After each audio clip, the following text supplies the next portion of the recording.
Os caras são apaixonados por eles. Então, né, tá apaixonado pelo Bolsonaro, faça e volta por paixão. Mas não venha falar que é por razão.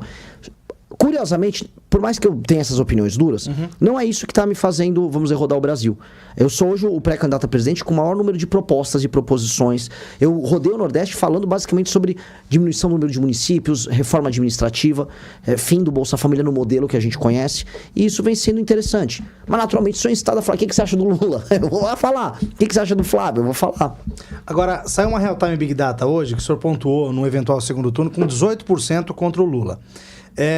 O senhor vê crescimento desde que foi anunciada essa pré-candidatura? A gente conversou com o Kim recentemente, e aí eu até perguntei para ele sobre um eventual segundo turno, caso o senhor não conseguisse chegar ao segundo turno, a quem o senhor apoiaria? E ele falou: não tem hipótese, ele vai estar no segundo turno. Falei: mas no eventual... Não, ele vai estar no segundo turno. Então como é que o senhor pretende crescer a partir desses 18% hoje da Real Time Big Data? Eu não levo a Real Time Big Data a sério.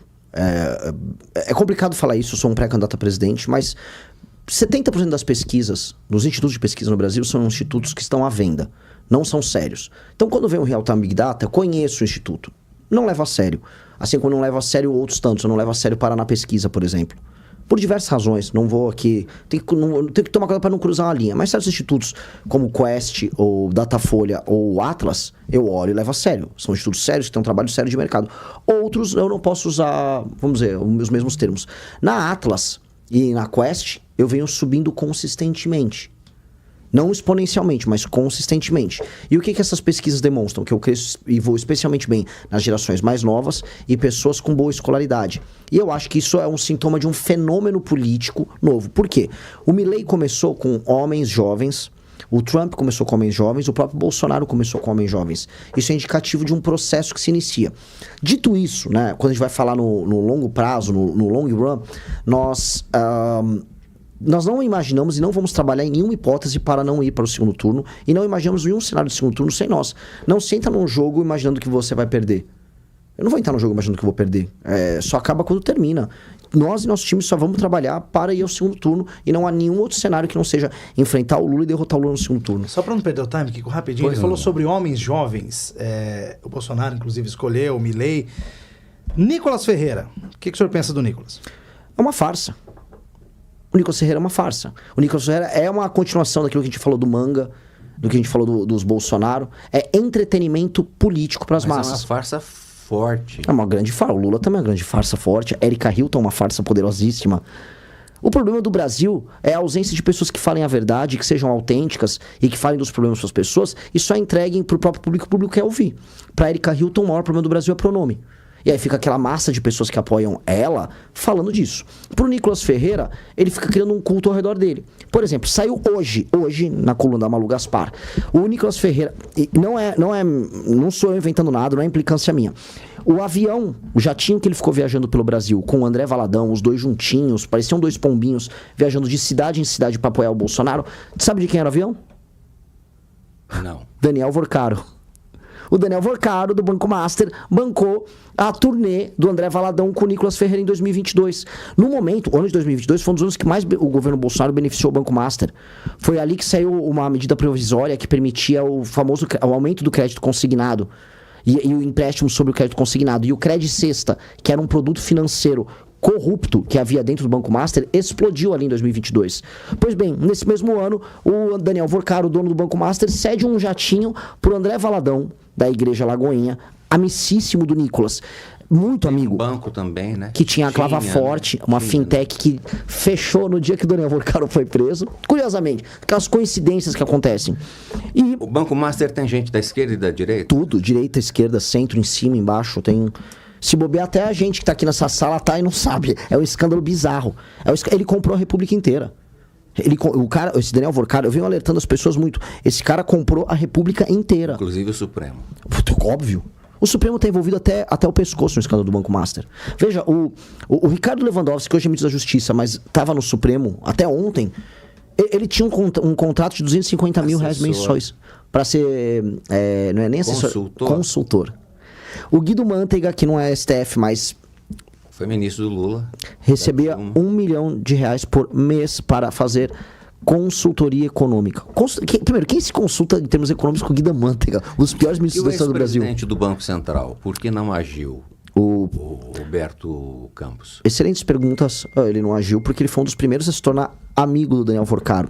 O Ciro Nogueira, que era um lobista que também estava na folha de pagamento do Daniel Vorcaro, Presidente nacional do PP. Do PP. E foi ministro da Casa Civil do Bolsonaro. Enquanto ministro da Casa Civil do Bolsonaro, o primeiro ato que ele promoveu foi um churrasco com o Daniel Vorcaro, com o próprio Tarcísio, o governador de São Paulo. Fora as festinhas, né? Fora as grandes festonas envolvendo mulheres de vários lugares do mundo em que eles se divertiam às nossas custas. Pois bem, uma das primeiras reuniões foi junto com o Roberto Campos Neto, que recebeu 38 chamadas de outros bancos do mercado financeiro avisando as operações do Banco Master são fraudulentas.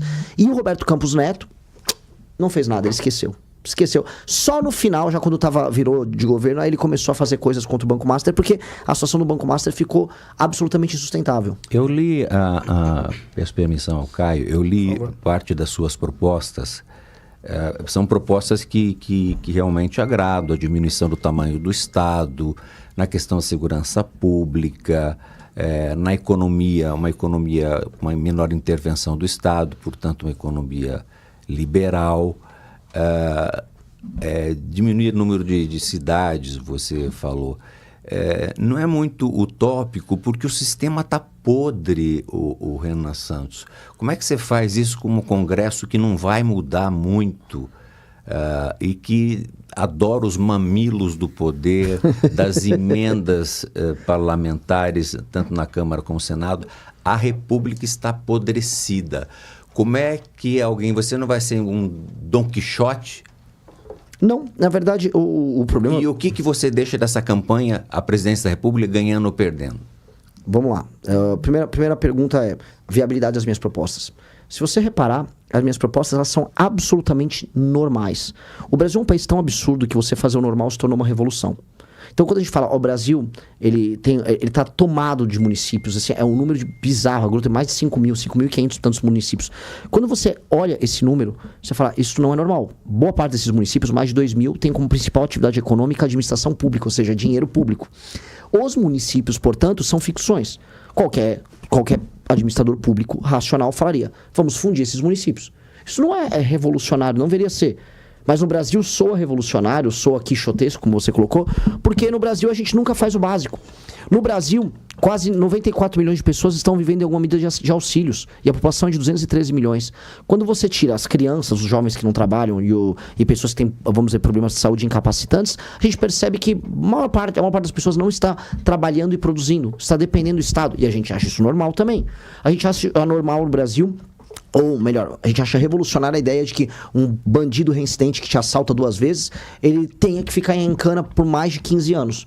Nos Estados Unidos é assim, nos Estados Unidos você sacou uma arma em público e eventualmente ameaçou alguém, nem roubou alguém, ameaçou alguém, são décadas na cadeia.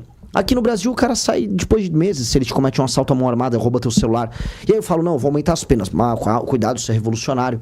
O problema é fazer o básico parece revolucionário porque ninguém tem vontade política. Há um problema de vontade política, de fazer sacrifícios pela vontade política. E eu vou dar alguns exemplos históricos de pessoas que conseguiram fazer, de pessoas diferentes. O Fernando Henrique Cardoso... Conseguiu. E ele não era um homem popular, ele era um sociólogo. Se botasse ele pra conversar aqui, ia ser chato pra caramba. Dito isso, o Fernando Henrique Cardoso conseguiu passar mais do que qualquer outro presidente. Michel Temer conseguiu passar várias coisas no governo dele. Sim, se vê na reforma trabalhista, querendo ou não, foi positivo. Exato. Quer mais uma? Fernando Collor de Mello. Fernando Collor de Mello, ele fez a abertura comercial do Brasil, fez alterações no início do mandato dele na Constituição. Não estou aqui julgando... Errou muita coisa, mas na economia ele deu um passo importante. Exato. Então, assim, eu não estou nem fazendo um julgamento final dos mandatos dele. Estou falando assim, quando quer, faz. E aí eu posso voltar no tempo, eu vou encontrar outros presidentes que, quando quiseram, com os mesmos problemas que nós temos, fizeram. Juscelino Kubitschek... No início do mandato, né? Sim. Sempre no início, com popularidade em alta. Em defesa do Fernando Henrique, ele fez isso nos 2 mandatos dele. A gente vai botar a lei de responsabilidade fiscal. A lei de responsabilidade fiscal é uma lei que bota bandido do centrão, político do centrão na cadeia, se não andar na linha. Passou no governo dele. Ele quase passa a reforma trabalhista e quase passa uma previdenciária no mandato dele. Faltou uma merrequinha para ele passar. Então ele realizou. Quando eu volto no tempo, Juscelino Kubitschek realizou.